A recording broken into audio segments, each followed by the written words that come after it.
তো বন্ধুরা, আজকে আমি আর আমার সাঙ্গপাঙ্গরা মিলে যাচ্ছি নাজিরপুরের ব্রহ্মপুত্র স্নানের মেলায়, যেটাকে আমরা বাগাডোবার মেলা বলেও জানি। আজকে হচ্ছে 26শে মার্চ, বৃহস্পতিবার। আর আজকে থেকেই মেলাটা শুরু হয়েছে, আর হয়তো মেলাটা আর 4-5 দিন মতো থাকবে। আর এই দেখো, মেলাতে এসেই আমার দাদা চ্যাট করতে ব্যস্ত, আর এখানে কলি ওর হাত ধরে ধরে নিয়ে যাচ্ছে যেন ও কারোর সাথে ধাক্কা না খায়। যেহেতু আজকে থেকেই মেলাটা শুরু হচ্ছে, তাই এখনও 2-3টে দোকানদার তাদের দোকানটা এখনও ঠিকঠাকভাবে সাজিয়ে উঠতে পারেনি। তারপরও আমাদের কেনাকাটা কিন্তু আটকায়নি। এখানে একজন ছবি তুলছে, আর কতজন ক্যামেরাম্যান একবার দেখো। তো যাই হোক, এখন আমার দাদা বলছে ও নাকি এই বড় নাগরদোল্লাটাই চড়বে, আর ও শুধু একা নয়, ও নাকি আমাদের সব বাইকে নিয়ে চড়বে।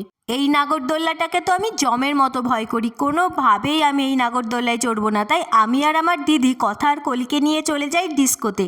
যদিও ডিস্কোতে চড়তেও আমার ভয় লাগে, তাও এই বড় নাগরদোল্লার থেকে অনেক ভালো। এবার 2 সাহসী ব্যক্তি যাচ্ছে নাগরদোল্লায় চড়তে, দেখা যাক এদের সাহস কতক্ষণ পর্যন্ত থাকে। ওরে বাবারে, আমার দাদার ভাবটা একবার দেখো, যেন নাগরদোলায় চড়তে যাচ্ছে না, পুরো বিশ্ব জয় করতে যাচ্ছে।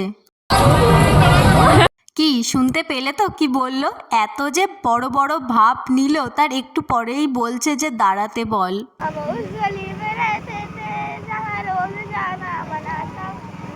আমি পৃথিবীর এই বুকে আগুন জ্বালিয়ে দেব, তুমি যদি আমার না হও।